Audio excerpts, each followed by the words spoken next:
Okay, today we're going to talk about Adobe Premiere Pro 9.0.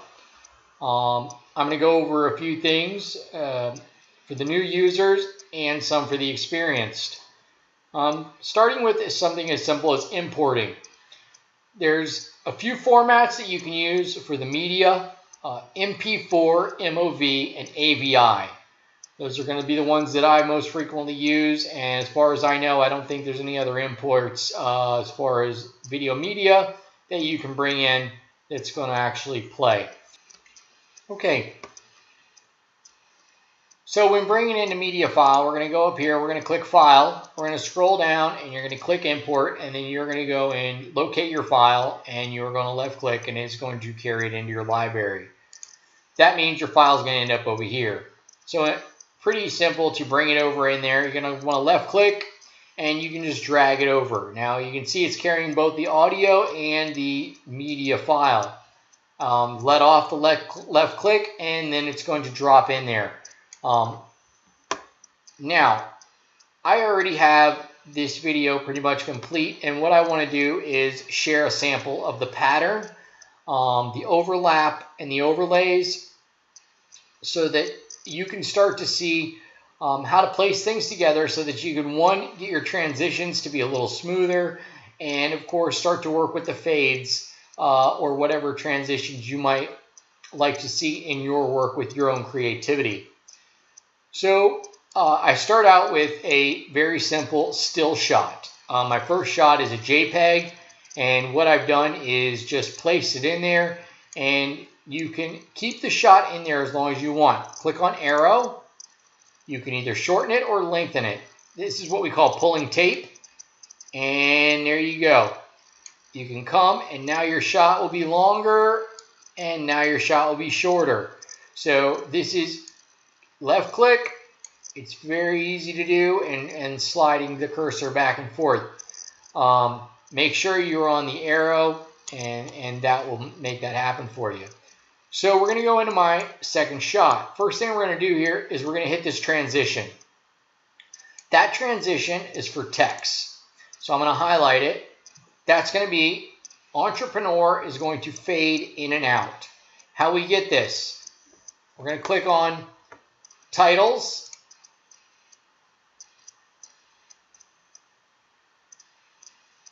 We're going to go to Effects. It's going to drop this menu down here, which is Video Transition. Video transitions also work for text transitions. So we're going to go in here, and I'm going to open up the menu for Dissolve. Each one of these little arrows usually has a drop down with more selections. So here we go. We're going to click Film Dissolve. You're going to want to left click and hold your button until you get over here, and you want to bring it over top of where you want to put it, and then let off the button. That's going to drop this in here. What that's going to do is allow it to fade into place. So here it comes, boom. All right, now we're going to want to fade it out. I use the same effects to fade it out. I just put it at the end of the tape, and now Entrepreneur will slowly fade out. So here we come into an overlay. This is where in this case, the still shot is going to go into a video shot. What I've done, also using the Film Dissolve and putting it at the beginning of the next media clip.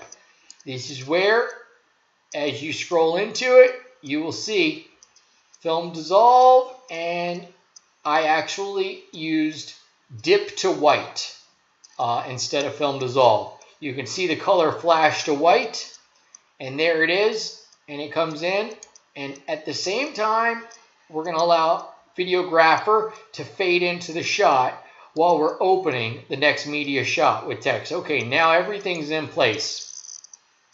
So that's how you're going to want to get that. Now you notice I put this back, and there's a little gap here between the two. I'm going to want to fill those, so I use the blue line and put it in place so that I know when to stop this bar. There we go. Just like that. It's in place.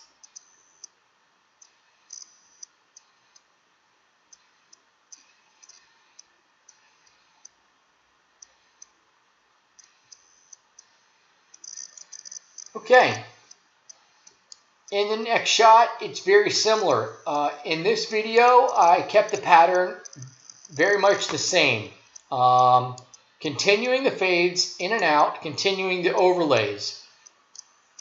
So if this helps, you or whatever video you may be working on, one reason I like to go with the overlays is it doesn't leave any black screens between transitions. Sometimes I don't like to jump from one shot to the next. It just shows a lot of cutting and clipping. You kind of want things to really roll together so that while doing so, you want your editing work to come out, very smooth. Okay, we're going to give a sample of 2 shots where I went ahead and did a clip and put the 2 clips butted together. And as you can see, it just is a very hard transition, and it just goes from one to the next. This is what I call a drop down, where I'm going to start all over at the beginning of the video loading area. So right here, the transition is only in the text coming in. Again, it goes directly from one clip to the next. This is going to start us off. We have the transitions set in place for the texts to fade in and out. Those are those little brown boxes. Okay. I'm just going to play this so that you can get a sample of what's going on up there, and then I'm going to go back down to show you how we did that.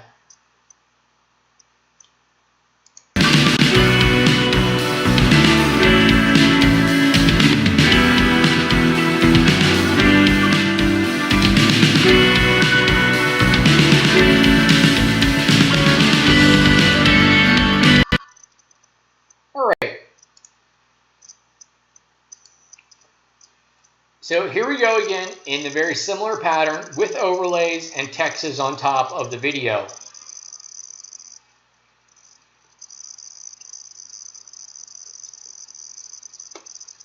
One thing we're going to want to go over, we're going to want to go over sequence. Sequence, size, scale, and position. We're going to highlight, and we're going to grab that file right there, and we're going to go up here, and we're going to first, we're going to need to check the properties of the file. So we're going to hit the library. We're going to go over here.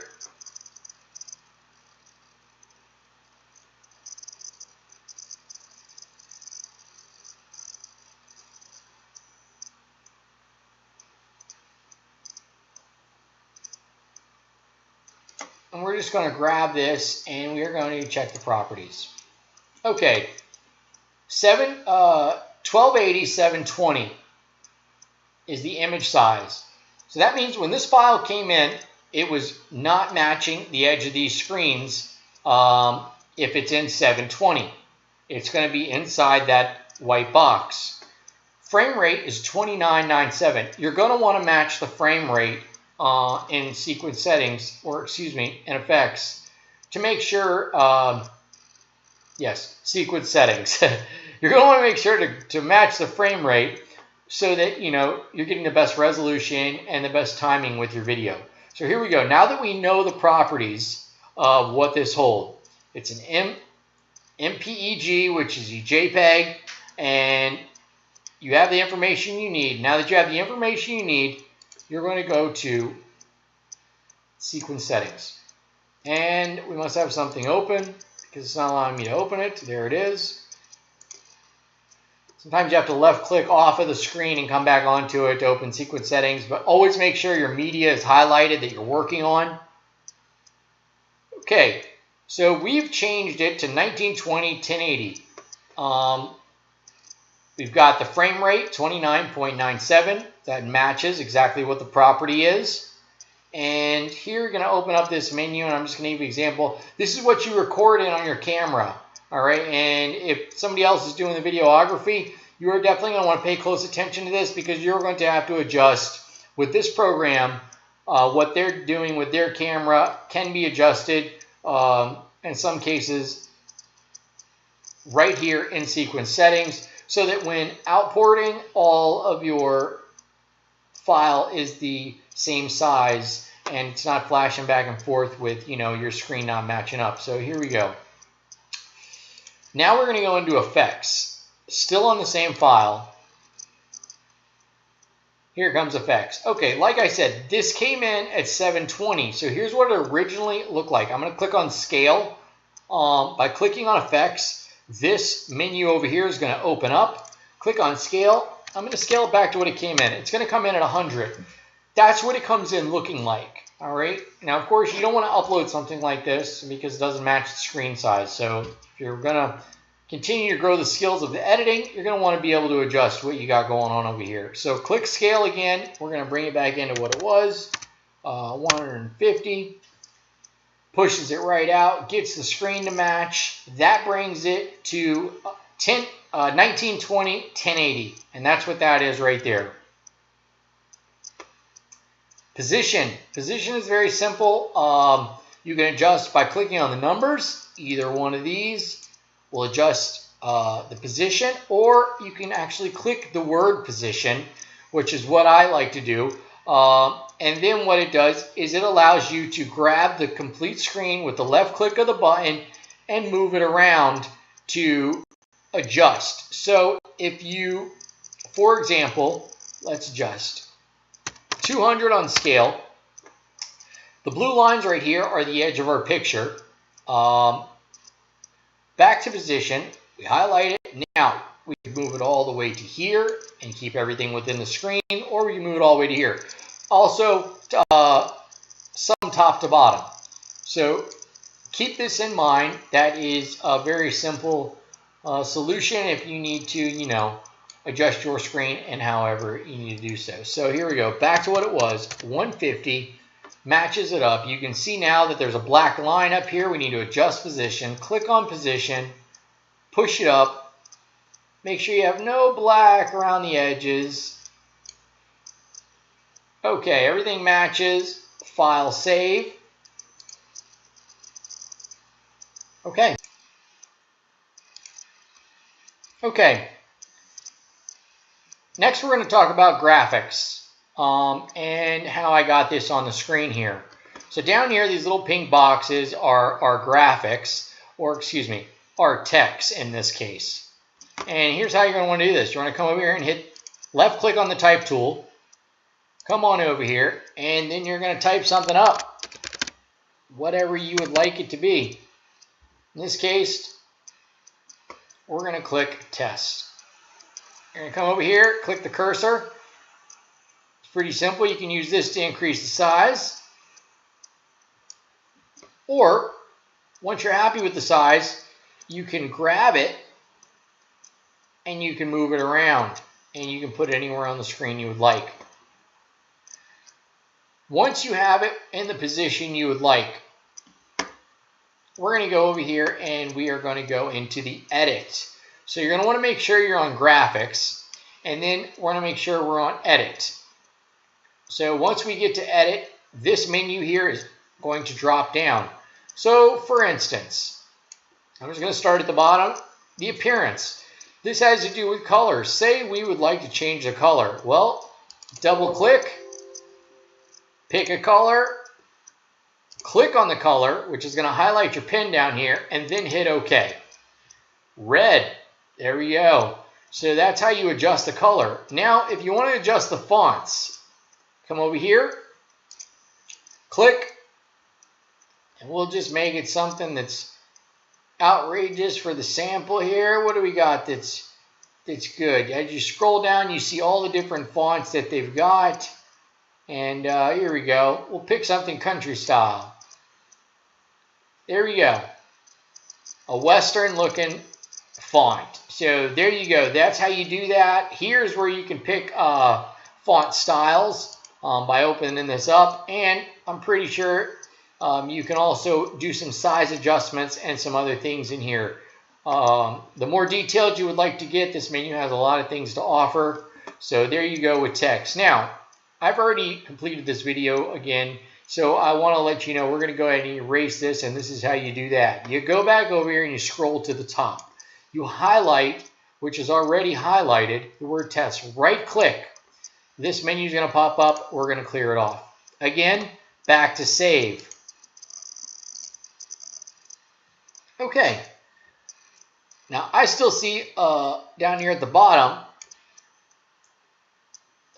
a highlighted graphics bar. That one we're going to delete.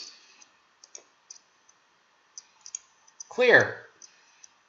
That's it. Okay. That pretty much concludes for Texas. Now, I will tell you, if you were to go back to titles. Okay. On titles, there's one thing you should know over here. In video transitions, these transitions also work for the Texas in some cases. So you can put it at the front and the rear end of your tape, like I have in these cases, using a variety of different dissolves. And just keep that in mind. So if you're going to use any transitions on the audio, you're going to need to click into Audio Transitions. Different file, open crossfades, and then here is your choices. And these will fade the music out or the audio out in whatever situation you might be working with. So that's all I'm going to go over today on effects. And if you have any questions, again, please contact me. If there's something I can help you with, I will, while we're all out there continuing to learn and create with this program. That's it. Moving on.